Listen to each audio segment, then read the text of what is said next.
this Bill Ackman IPO. I have been thinking about buying this. I've been saying it every day for the last like 4 days. I've been thinking about buying this, and I haven't gotten around to it. Talk me in or talk me out of buying psth.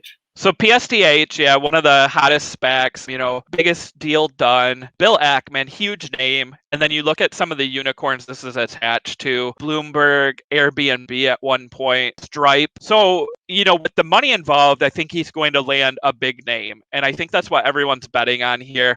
I do like Stripe as a possible, target.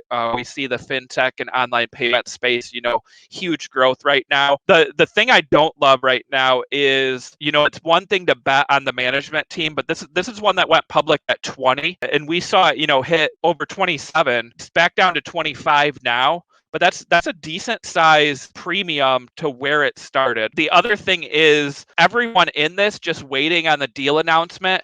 And when that deal announcement happens, do we see this spike up that first day and then immediately come crashing down because everyone who's in it, is going to sell? Or are people actually, betting on this for the long term, where they say, hey, whatever company Ackman lands, he's going to, bring his business insight and help with future growth. I'm a long-term believer in Ackman and the company. I tend to think it's, the other of that, where it's everyone's betting on a huge deal announcement and then could sell when this is announced. So I think you have to be careful now that it's back down to 25. If you look at that chart, that may be, one of the near-term bottoms there. If you see that volume on the bottom too, it's seen large inflows into that name. There's some hedge funds and some asset managers now buying stakes in it, betting on Ackman as well. So I like the story, but I would just be careful, because I do think, you could see some large profit taking after that deal is announced. Yeah, you're right. I think it really does come down to whether or not you trust Bill Ackman.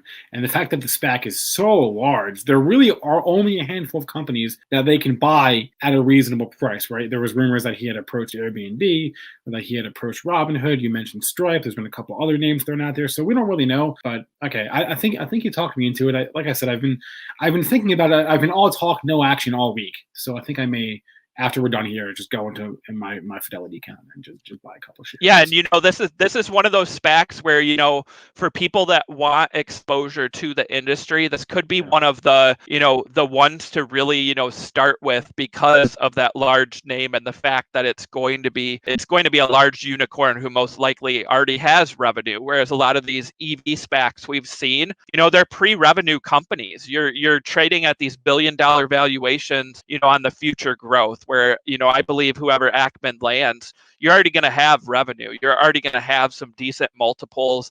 And like you said, yeah, there's only a handful of names. I mean, and lately it's been Stripe, but we've also heard, Robinhood wants to IPO next year. That's a possibility. Coinbase is a name that gets thrown out that they're possibly looking. You know what I mean? So there's only so many names that this one can land. So, I think it's going to be a huge announcement when it happens. And obviously, along with the huge announcement comes the huge press coverage. We're going to hear about it on CNBC for days and days. So, you're going to have the catalyst there. It's just a matter of, how quickly do people sell off of the news.